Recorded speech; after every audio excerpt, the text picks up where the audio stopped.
Olá pessoal, tudo bem?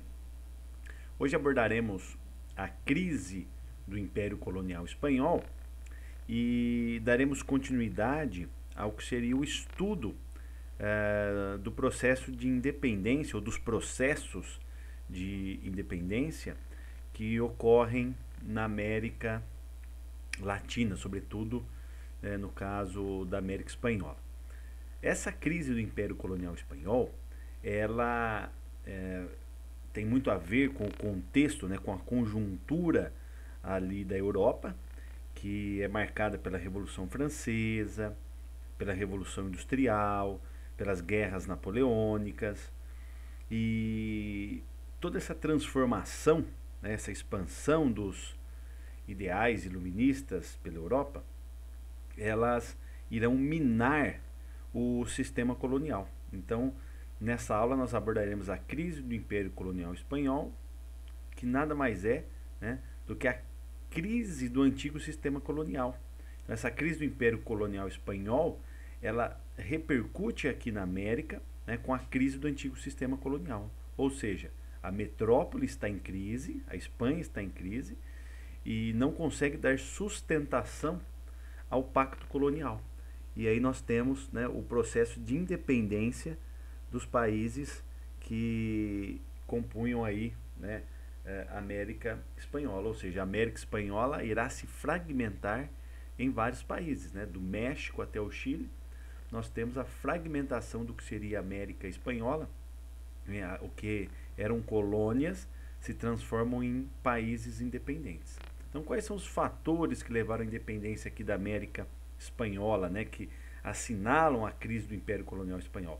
Nós temos o Iluminismo, e juntamente com o Iluminismo, a difusão do liberalismo político e do liberalismo econômico. Então, esse liberalismo político, né, ele vai bater de frente com o absolutismo, e o liberalismo econômico, no fundo, acaba sendo aqueles desdobramentos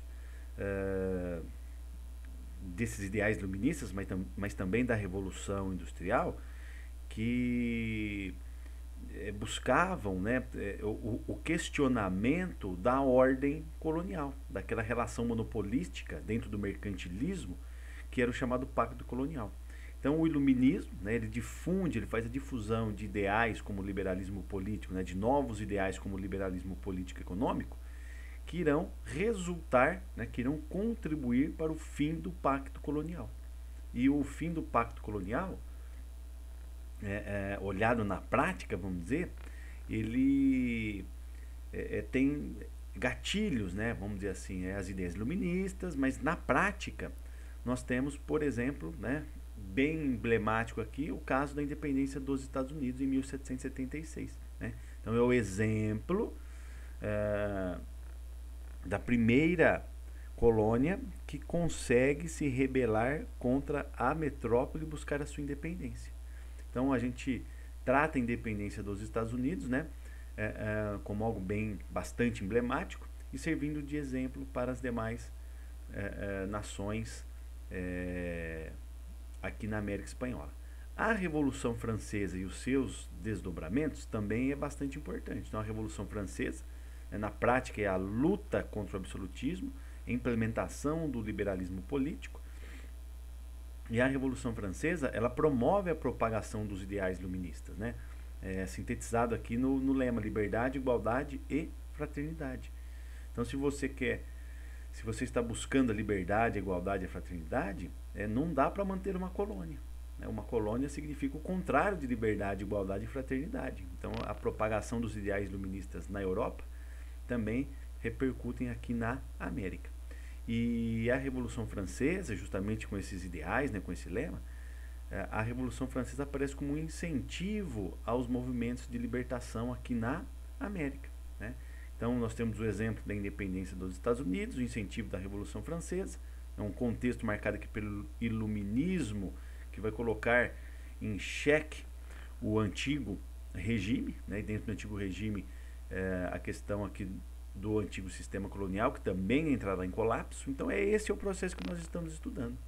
E como que a Revolução Francesa, ela tem desdobramentos, né? No caso aqui, as guerras napoleônicas. Então a chegada do Napoleão Bonaparte ao poder em 1799 e até 1815, que ele fica no poder, né, ele é vamos dizer assim, um terremoto que vai abalar as estruturas do antigo regime. Ele representa uma força, né, um furacão que passa varrendo aquelas potências absolutistas de outrora, né? Essas potências já não são mais potências, elas caem, elas vão ruindo. E ao desestabilizar um governo absolutista, no caso, né, o Napoleão Bonaparte, ele vai nomear o seu irmão José Bonaparte ao trono espanhol. Isso representa a fraqueza, né, da Espanha. Então, eu não reconheço o José Bonaparte como um rei legítimo, né? Como um líder político, melhor, né, um líder político legítimo lá no trono. E mais, significa fraqueza. Se você não consegue dar conta nem, né, do seu território, se a metrópole, se a Espanha não consegue nem mesmo enfrentar o Napoleão Bonaparte lá em solo europeu, imagina, né, se a Espanha terá condições de manter essas lutas coloniais. Então sinaliza a fraqueza da própria Espanha.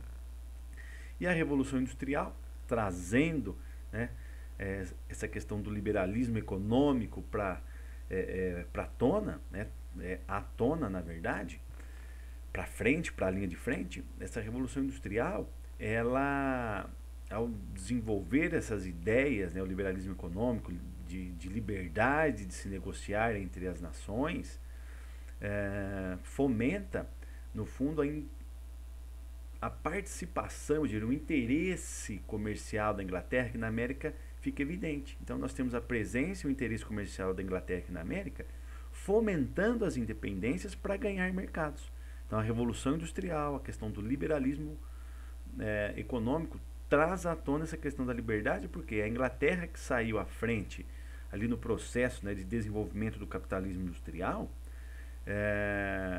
ela vai promover uma transformação, um incentivo. Por quê? Para tirar o mundo ali dos quadros do mercantilismo, dessa questão do pacto colonial, e abrir mercados visando o desenvolvimento da Revolução Industrial lá na Inglaterra. Então todos esses elementos, né, levaram aquilo que a gente chama de crise do antigo sistema colonial. A crise do antigo sistema colonial, né, esse sistema colonial não se sustenta e nós temos as independências aqui na América.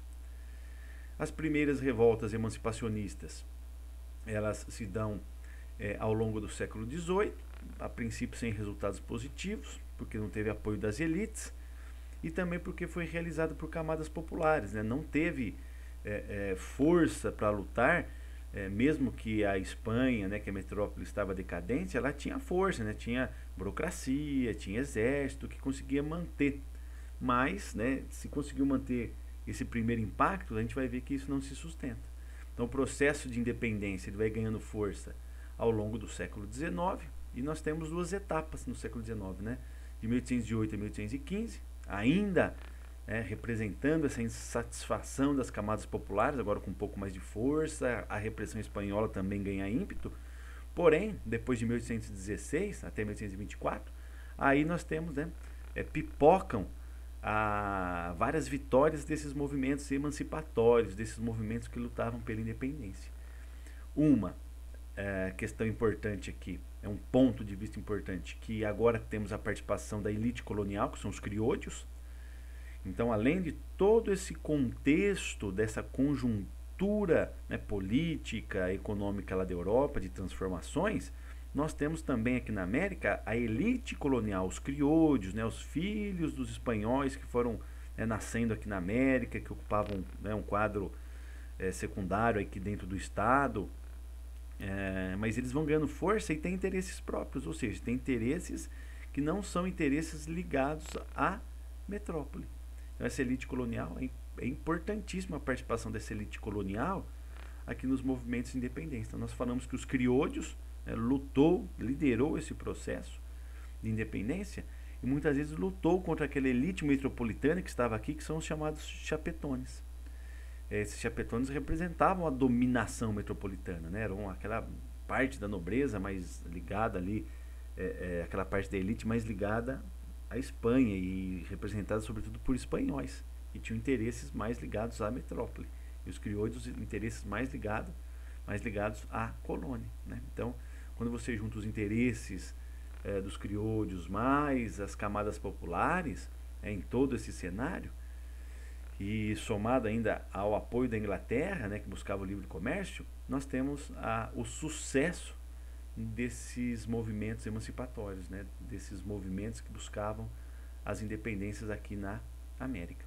Então, de forma geral, as características desse processo de emancipação, né, de independências, o que marca? Quais são as características que marcaram a independência aqui da América Espanhola? Nós temos uma série de lutas contra a metrópole, então não foi um movimento pacífico, né, foram necessárias, né, guerras para fazer a independência. Por conta do território, por conta do tamanho do território, a América Espanhola é muito grande, então nós tivemos a ausência de um centro hegemônico. Então nós tivemos essa elite colonial, os criollos, na Argentina, no Chile, no México.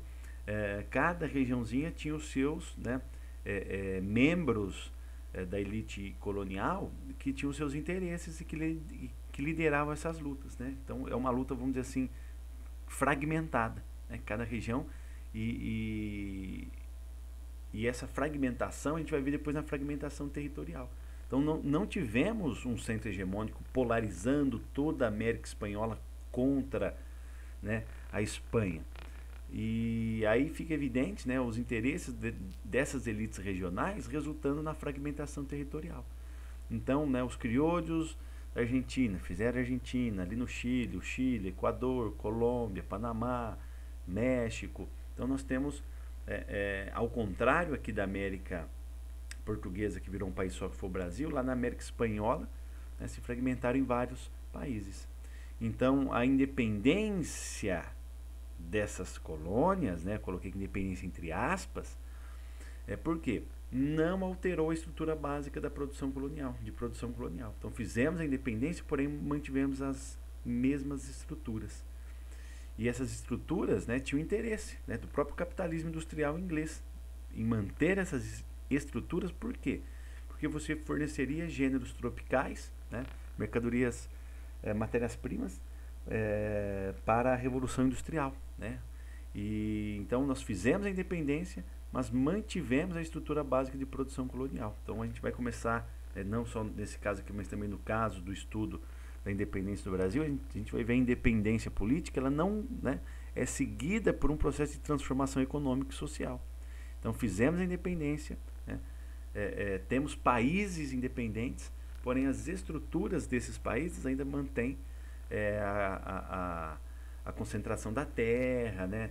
Nós veremos que são repúblicas de fachada, que não tem a participação popular, e uma série de problemas que estão aí até hoje, beleza? Pessoal, espero que tenham gostado e por hoje é isso. Forte abraço.